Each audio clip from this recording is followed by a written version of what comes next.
Salut tout le monde, voilà, dans une salle de spectacle, encore une fois, c'est pas la première fois que j'enregistre ici, mais aujourd'hui il y avait une image un petit peu de réussir à être spectateur de sa vie pour se rendre compte de tout ce qui peut se jouer, de comment on va vouloir inconsciemment et naturellement contourner l'anxiété avec des schémas qu'on va répéter.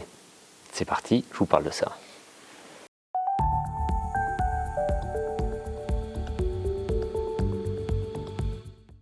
Cette anxiété-là, on va y être confronté plusieurs fois par jour, et tant mieux, parce que c'est ça qui nous challenge un petit peu. Et si on y est confronté, c'est qu'on cherche à avancer dans notre vie, parce qu'en avançant, on est confronté à des situations méconnues, inconnues, et c'est ça qui nous fait monter cette anxiété dans notre cerveau. Mais cette anxiété, il y a un moment où on ne va plus vouloir la supporter. Donc elle va monter en pic comme ça, et à ce moment-là, à cet endroit-là où ça monte et qu'on se dit ok, fini l'anxiété, on va mettre en place une stratégie d'évitement qui va nous faire baisser cette anxiété et ok.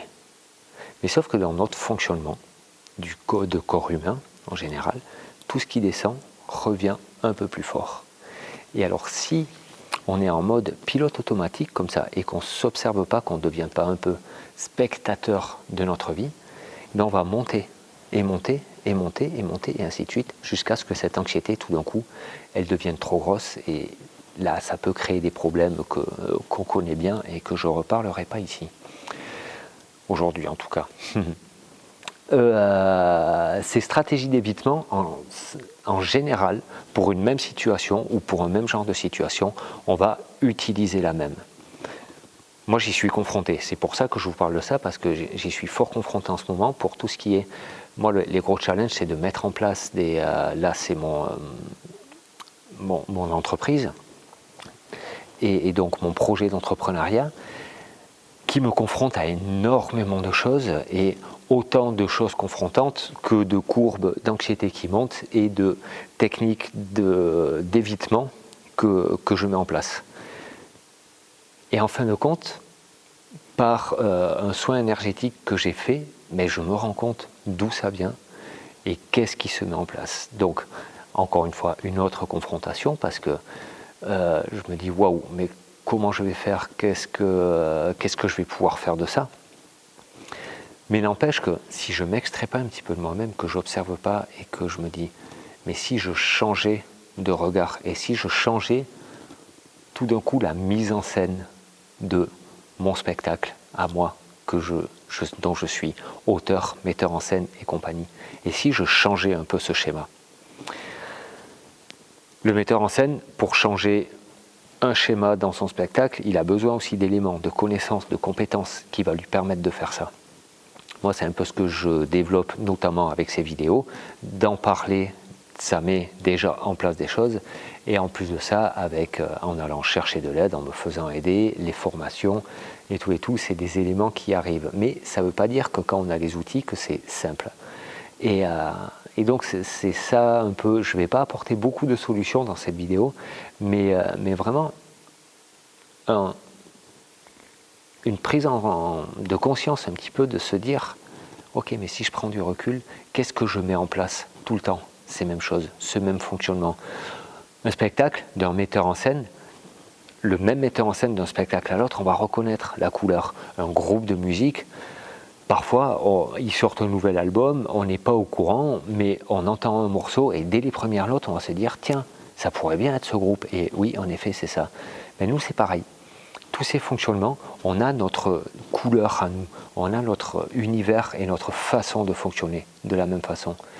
Et c'est ça qui peut nous enfermer dans des fonctionnements. Moi, c'est vraiment ce que je découvre. Je suis enfermé dans un fonctionnement et dans des stratégies d'évitement qui fait que quand l'anxiété arrive à un certain niveau, je la mets en place, cette stratégie d'évitement. Elle réduit pendant un moment, puis elle monte. Elle réduit, elle monte, elle réduit, elle monte.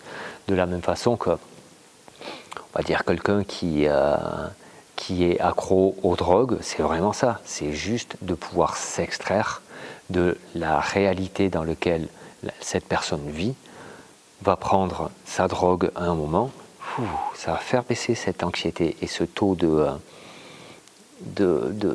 stress et de peur que la vie propose et la drogue va extraire de ça. Sauf que on sait ce que ça fait. Et la drogue donc peut se présenter par plusieurs moyens. Pour moi, c'est vrai que c'est ces stratégies d'évitement-là. Quand je suis confronté face à un grand projet comme celui-là, et je suis en train de recommencer encore une fois les stratégies qui font du sabotage et qui m'emmènent en fait à ne pas réussir mon projet. Donc voilà, ce coup-ci, j'en ai pris conscience, donc au boulot. Il n'y a plus qu'à pour 2023 à préparer tout ça. En attendant, ben voilà, cette année-là, 2022, s'arrête. Il y a ma rétrospective qui arrive. Et si encore une fois, on reste simple spectateur de ce spectacle, de notre spectacle que nous, on met en place, et puis qui se répète, et qu'on ne veut pas changer ce spectacle, et ben, il se passe ce qu'on voit souvent, c'est que quand on arrive en fin de vie, on regrette plutôt les choses qu'on n'a pas mis en place plutôt que trop d'actions et de s'être trompé trop de fois, mais d'avoir réussi à changer ces schémas d'évitement. Voilà, je ne sais pas si ça vous parle, c'est un peu dans tous les sens. Moi, ça me confronte en tout cas énormément en ce moment.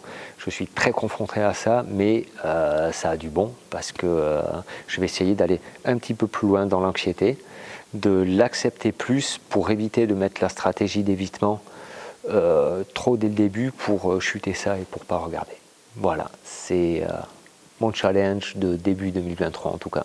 Allez, sur ce, je vous dis à demain pour la dernière aventure de 2022. Bye tout le monde!